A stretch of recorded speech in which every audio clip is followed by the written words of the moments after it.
Hi friends, ಹೇಗಿದ್ದೀರಾ ಎಲ್ಲರೂ? ಇವತ್ತು ಮಸ್ಕ್ ಮಿಲನ್ ಜ್ಯೂಸ್ ಮಾಡೋಣ ಅಂದ್ಕೊಂಡಿದ್ದೀನಿ. ಈ ಸಮ್ಮರ್ಗೆಲ್ಲ ತುಂಬ ಜ್ಯೂಸ್ ಕುಡಿಲಿಕ್ಕೆ ಇಷ್ಟ ಆಗುತ್ತೆ. ಐಸ್ ಕ್ರೀಮು, ಜ್ಯೂಸು ಈ ಥರದ್ದೇ ತುಂಬ ಇಷ್ಟ ಆಗುತ್ತೆ. ಹಾಟಾಗಿ ಏನು ಕುಡಿಬೇಕು ಅನ್ಸೋದಿಲ್ಲ. ಸೊ ಮಸ್ಕ್ ಮಿಲನ್ನೆಲ್ಲ ನಾನು ಸಿಪ್ಪೆ ತಗೊಂಡು ಮತ್ತು ಒಳಗಡೆ ಇರೋ ಬೀಜ ಪಲ್ಪ ಎಲ್ಲ ತೊಗೊಂಡಿದ್ದೀನಿ. ನೀಟ್ ಮಾಡಿಕೊಂಡು ಈಗ ನಾನು ಮಿಕ್ಸಿ ಜಾರ್ಗೆ ಕಟ್ ಮಾಡಿ ಪೀಸಸ್ ಆಗಿ ಹಾಕ್ಕೋತಾ ಇದ್ದೀನಿ. ಅದ್ರ ಜೊತೆಗೆ ಸ್ವಲ್ಪ ಆ್ಯಪಲ್ಲು, ನನ್ನ ಮಗ ನನಗೊಂದು ಪೀಸ್ ಕೊಟ್ಟ, ನಮ್ಮ ಮಮ್ಮಿ ನನಗೆ ಸಾಕು ಅಂದ್ಬಿಟ್ಟು ಅದನ್ನು ಇಟ್ಕೊಂಡೆ. ನಾನು ಅದ್ರ ಜೊತೆಗೆ ಆ್ಯಡ್ ಮಾಡ್ಕೊಳ್ಳೋಣ ಅಂತ ಅವನಿಗೆ ಫ್ರೂಟ್ಸ್ ಕಟ್ ಮಾಡಿ ಕೊಟ್ಟರೆ, ನನಗೆ ಫ್ರೂಟ್ಸ್ ಬೇಡ ಮಮ್ಮಿ, ಜ್ಯೂಸ್ ಏನಾದರೂ ಮಾಡಿಕೊಡು ಅಂತಂದ. ಸರಿ ಅಂದ್ಬಿಟ್ಟು ಅದಕ್ಕೆ ಇದನ್ನು ಜ್ಯೂಸನ್ನ ರೆಡಿ ಮಾಡ್ತಾಯಿದ್ದೇನೆ. ಎಲ್ಲ ಮಿಕ್ಸಿ ಜಾರ್ಗೆ ಹಾಕ್ಕೊಂಡೆ. ಈಗ ಇದನ್ನು ಮಿಕ್ಸಿ ಮಾಡ್ಕೊಳ್ಳೋಣ. ಈಗ ಇದಕ್ಕೆ 1 ಕಪ್ನಷ್ಟು ಶುಗರ್ ಆ್ಯಡ್ ಮಾಡ್ಕೋತಾ ಇದ್ದೀನಿ. ಈಗ ಮಿಕ್ಸಿ ಎಲ್ಲ ಆಯಿತು. ಇದಕ್ಕೆ ಗ್ಲಾಸ್ ತೊಗೊಂಡು 2 ಗ್ಲಾಸ್ಗೆ ಹಾಕ್ಕೋತಾ ಇದ್ದೀನಿ ನೋಡಿ.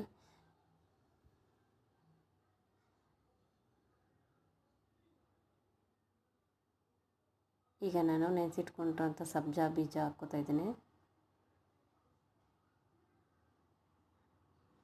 ಈ ಬೇಸಿಗೆಗೆ ತುಂಬ ಒಳ್ಳೆಯದಾಗ್ತದೆ ಇದು ಬೀಜನ ಉಪಯೋಗಿಸೋದು.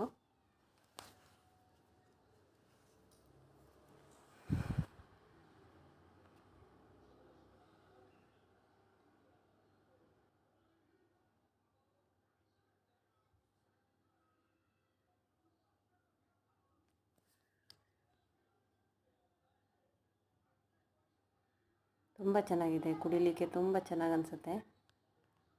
ನೋಡಿದ್ರಲ್ವ ಯಾವ ಥರ ಬಂದಿದೆ ಅಂತ. ಲೈಕ್ ಮಾಡಿ.